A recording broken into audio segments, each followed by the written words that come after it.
When most of us think about the Victorian era, we picture fancy dresses, proper manners, and the Industrial Revolution. But what if I told you that Victorians were some of the most unhinged and insane people to ever walk the face of the earth?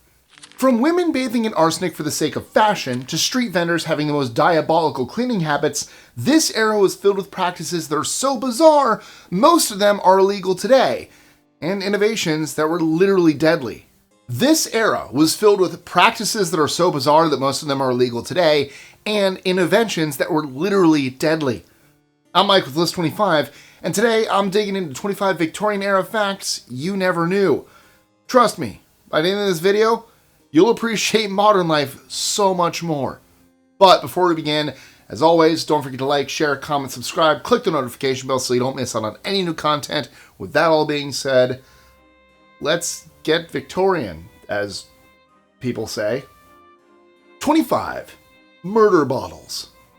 The Victorians aren't exactly famous for sanitation and cleanliness, and this disgusting fact helps explain the reason so many babies died during that era.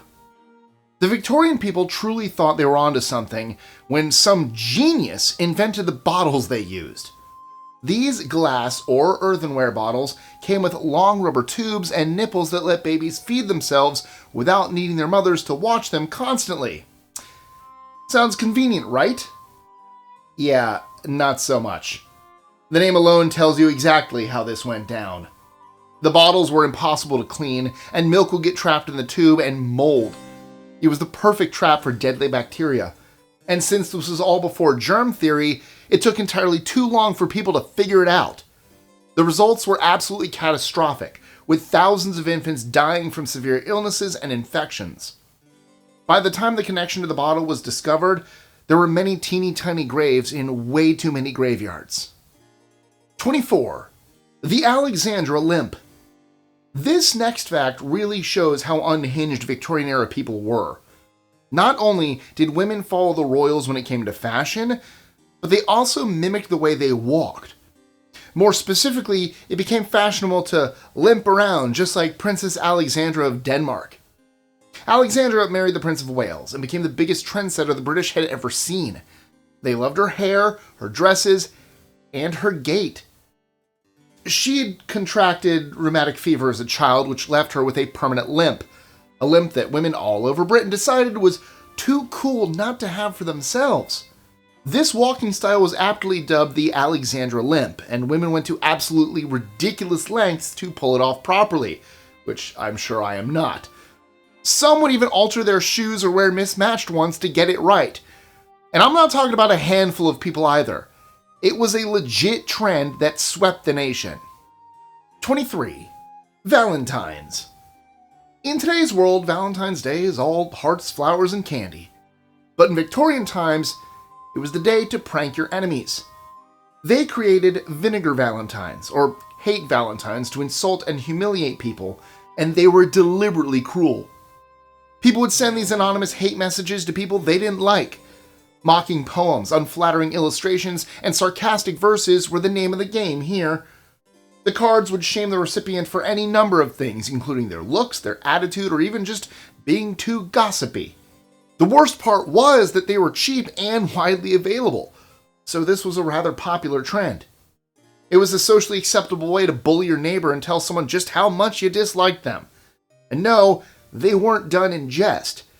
Victorians didn't pull any punches when it came to hurting someone's feelings. On February 14th, they wanted to see tears. 22. Snapdragon Game.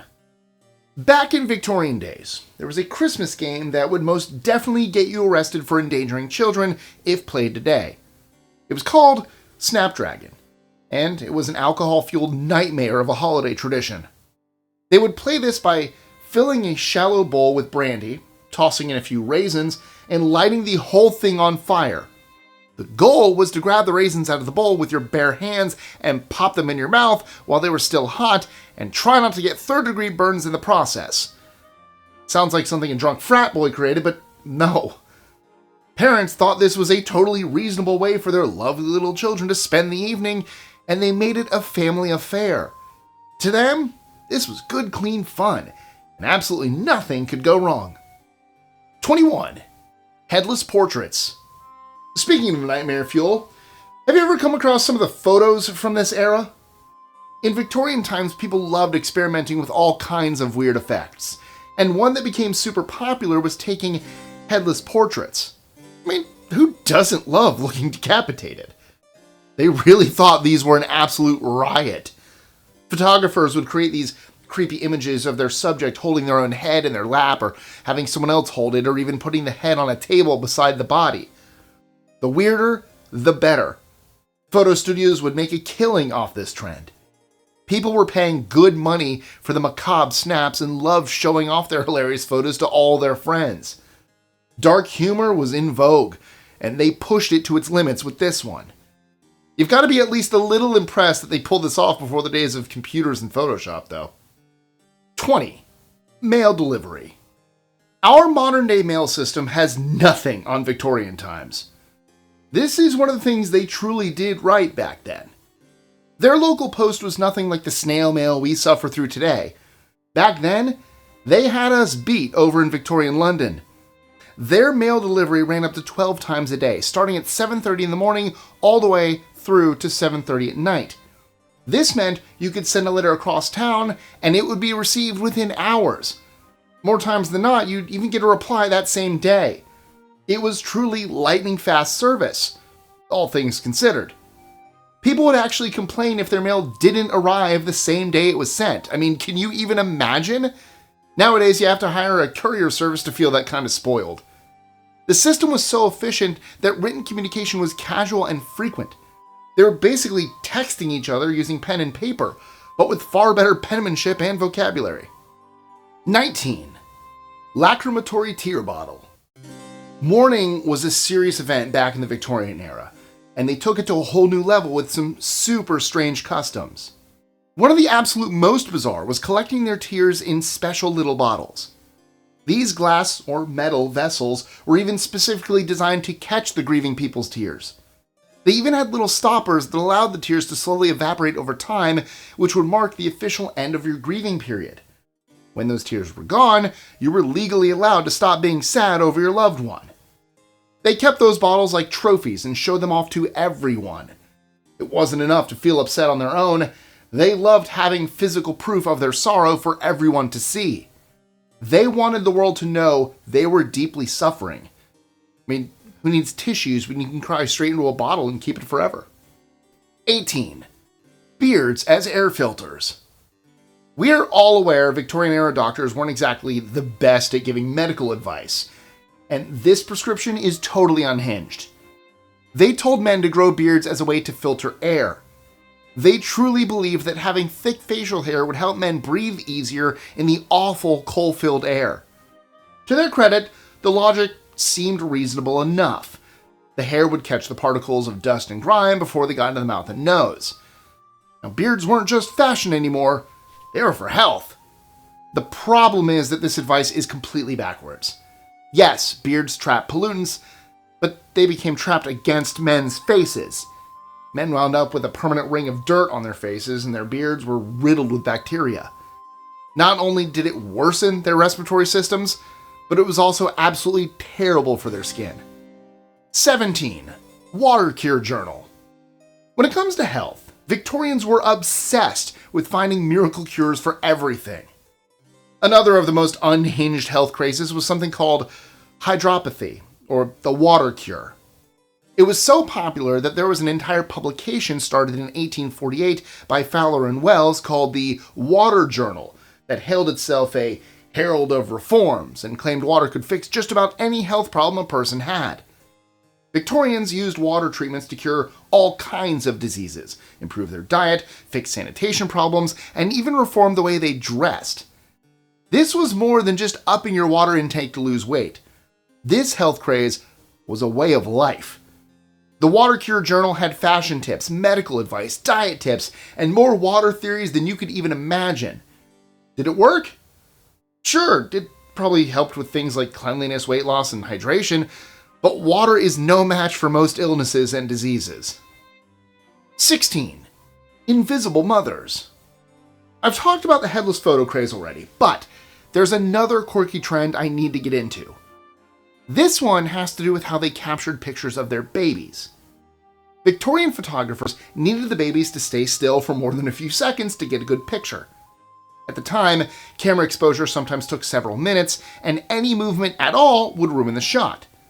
Their solution? Hide the mother in the photo so she could hold the infant and make sure the child didn't move a muscle. This technique was called invisible mothers or hidden mother photos, and it's as strange as it should be.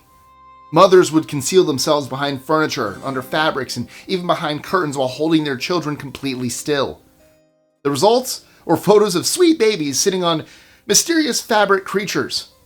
Victorians thought they found themselves a life hack, but what they really did was create some of the absolute creepiest family portraits in history. 15. Penny lick. Leave it to the Victorians to find a way to make eating ice cream a test for the immune system. This one is truly vile. Street vendors created a fun little treat called the penny lick. For just 1 cent, they would give you a serving of ice cream in a glass dish that had a shallow little bowl on top. You'd take it, lick out all the ice cream, and hand the dish back to the vendor. And that's when things would take a wildly disturbing turn. Did the vendor take that dish and sanitize it? Nope. Did they wash it with soap and water? Oh, that'd be asking far too much. They didn't do that either.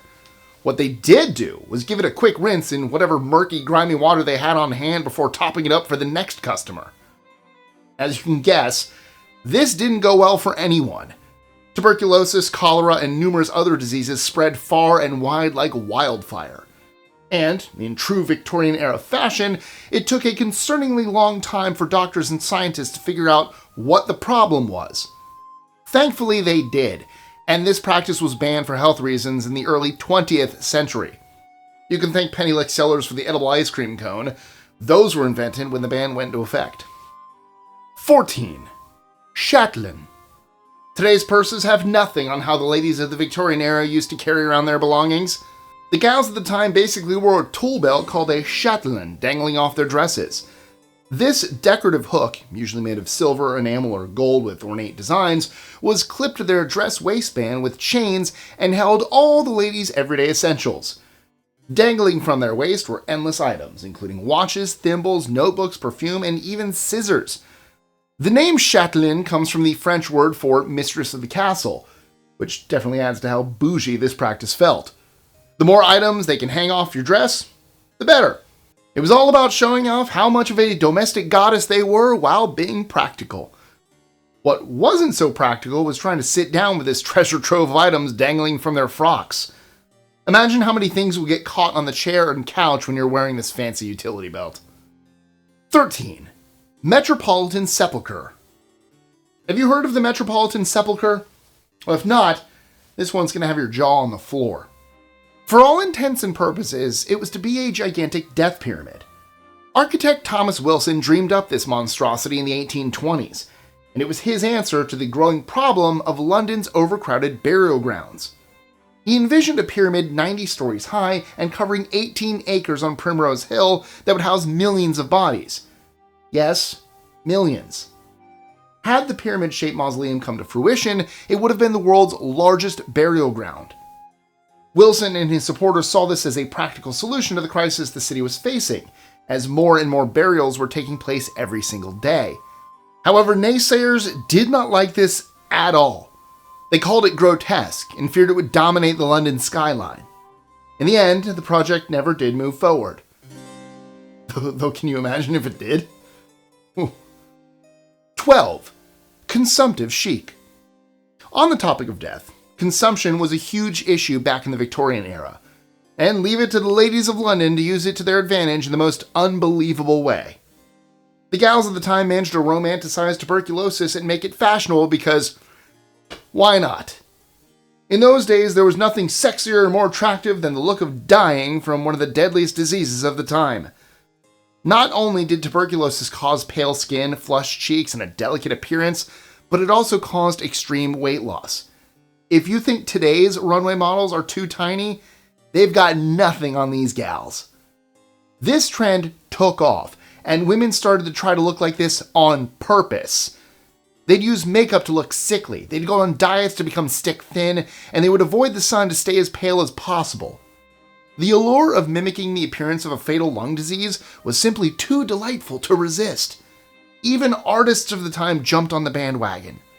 They would write and paint tragic characters with consumption as ethereal figures with fragile beauty. Did it matter that tuberculosis was killing millions? Nope. The more deaths, the more this trend was glamorized. 11.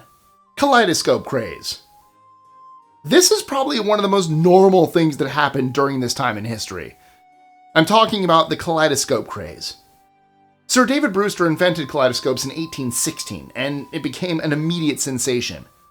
The people became absolutely obsessed with the toy, and demand for them skyrocketed so much that stores struggled to keep them on their shelves.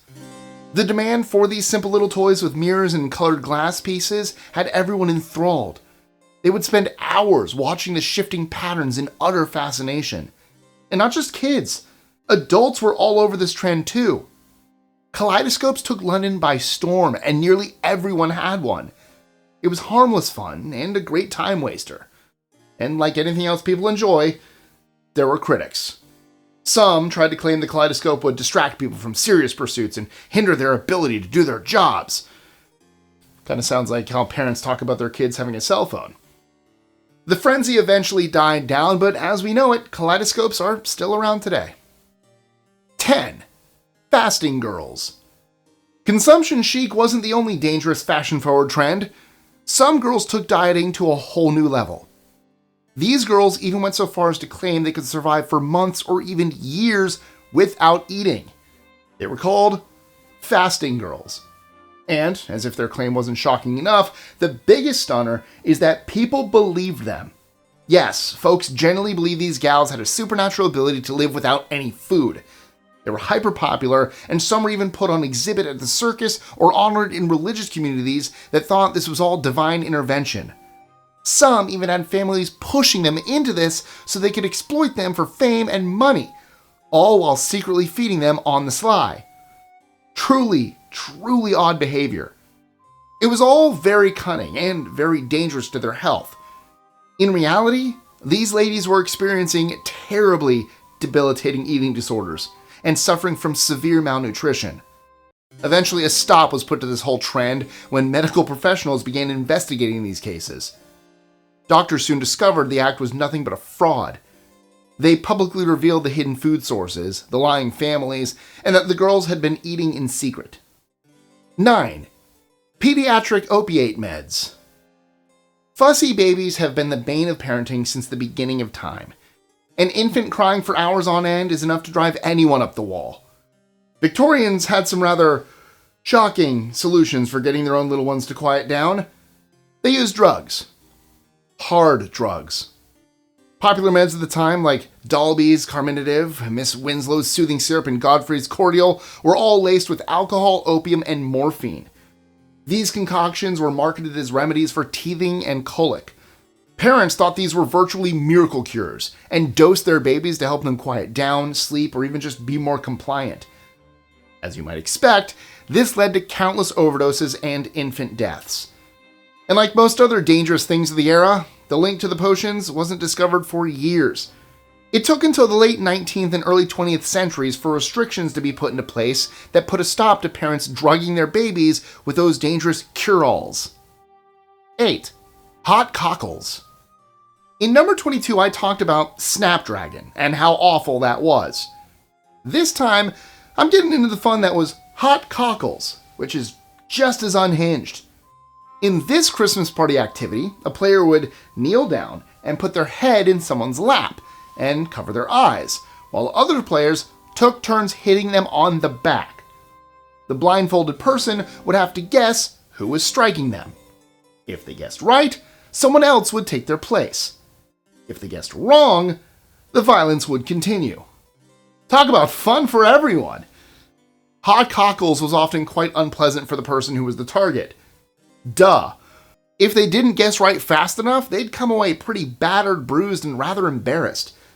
Victorians found it truly hilarious and insisted on playing it whenever they had the opportunity. Yeah, sounds like a real laugh riot. 7. Hangover Rope. Living in poverty in the Victorian times was quite an adventure. Finding a room was cheap, but for some folks like dock workers, laborers, or the homeless, even that was too expensive. Luckily, lodging houses had a solution. For just a penny, you could sleep draped over a hangover rope. These handy-dandy ropes would be stretched across the room and have space for dozens of people to sit on the floor and lean forward and drape or hang themselves over it for a little rest. In the fancier places, they'd even have a bench to sit on before lying their upper body on the rope. Oh my! Was it super comfortable? Probably not. But it was better than sleeping on the streets. In the morning, the rope would be cut and force everyone to wake up and get out. 6. Rogue makeup. Much like today, Victorian women faced impossible beauty standards. They had to look naturally beautiful without ever looking like they were wearing a stitch of makeup. Cosmetics were highly stigmatized, and painted faces were only acceptable for actresses or prostitutes. Respectable women would never. Everyone still expected women to have flawless pale skin with rosy cheeks, though, so women had to get creative with their natural beauty tricks to give them glowy, supple-looking skin. To get rosy cheeks, they would firmly pinch them to bring blood to the surface. They'd bite their lips to make them look fuller and pinker. And of course, they'd steer clear of the sun to keep themselves as pale as possible. Women would even use scented handkerchiefs or fans to hide these painful beauty rituals while in public. The goal was to look fresh, healthy, and like they were blessed with perfect features that took no work at all. 5. Pure finders. There were some truly awful jobs during the Victorian era, but being a pure finder was truly one of the worst occupations of the time. People who took on the role were desperately poor and eked out a living collecting dog excrement to sell to tanneries. The job required no tools, training, or investment and came with quite the payoff, since pure, as they called dog poop, was seen as quite valuable. It contained enzymes that would remove hair and soften hides during the tanning process. Tanneries were happy to pay anyone willing to spend their days scouring alleys and parks for the droppings. Whole families would get in on the gig and be shamed harshly for it. Pure finders were often filthy and their stench was overpowering. Not only that, but they were constantly exposed to disease. They were looked at as the bottom rung of the social hierarchy alongside night soilmen and sewer hunters. 4. Fern craze. One of the biggest crazes of the era was the Victorians' obsession with ferns. This fixation was such a hot trend that it even got its own name, Pteridomania, and it's as intense as it sounds. During the mid to late 19th century, nearly everyone was growing, collecting, and decorating with ferns. These plants were everywhere. You'd find them on wallpaper, textiles, pottery, and even gravestones. Upper and middle-class households displayed living ferns in super fancy Wardian cases, which were early terrariums designed to keep the plants alive and healthy. Collecting ferns became super fashionable, and enthusiasts would spend days combing the countryside for new varieties. They hunted ferns like it was a competitive sport. It was a society-wide mania fueled by an interest in natural history. They couldn't help themselves. 3. Poisonous beauty advice. The saying, beauty is pain, was taken to a whole new level back in Victorian England. And by that, I mean beauty could very literally be deadly. Magazines regularly doled out tips and tricks that could and did kill people. Some of these beauty hacks were well and truly wild, from putting poisonous drops in your eyes to dilate your pupils for a more alluring look, to using lead face paint, to bathing in arsenic for better skin. Seemingly nothing was off limits. Women everywhere were putting belladonna, of all things, in their eyeballs. As you can imagine, they would suffer greatly. If they were lucky enough not to die, they obliterated their eyesight and ran the risk of suffering from serious hallucinations. As for those arsenic soaks, those came with a sign of skin lesions, organ failures, and yes, also death. What made this so much more diabolical is that magazines everywhere touted this practice as healthy and promoted it to be part of an everyday beauty routine. And the lead lotions and potions they'd put on their faces, it would give them flawless skin, sure. However, it would lead to rotting teeth, severe hair loss, and muscle paralysis. and their souls wouldn't be living in that body for much longer. All this just to try and be pretty. 2. Tapeworm Diet. Another incredibly dangerous practice at the time was women infecting themselves with tapeworms in the pursuit of having a tiny waist. During the era of corsets, women would intentionally consume tapeworm eggs. The idea was that the parasite would feed off the food they ate, absorbing the calories, and the gals could stuff their faces to their heart's desire without packing on the pounds. Making this worse, this wasn't some underground phenomenon. It was popular and even advertised.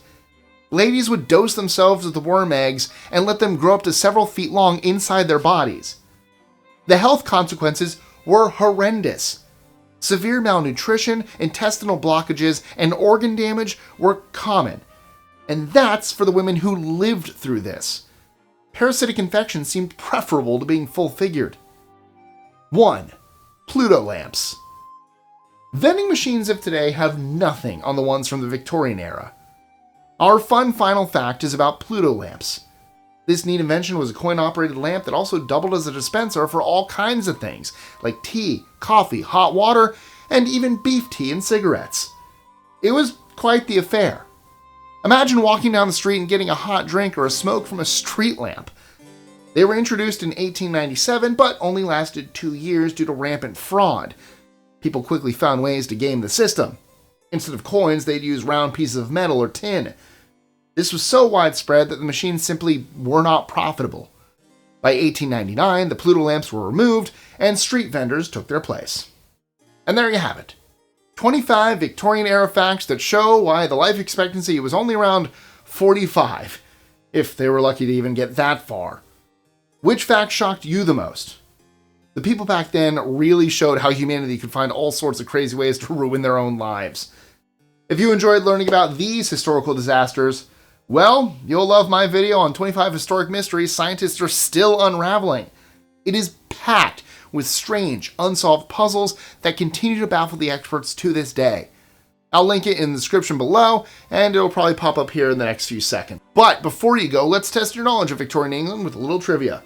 Now, who can answer this without opening Google? What year did Queen Victoria's reign begin? And no, I'm not doing multiple choice this time. Good luck.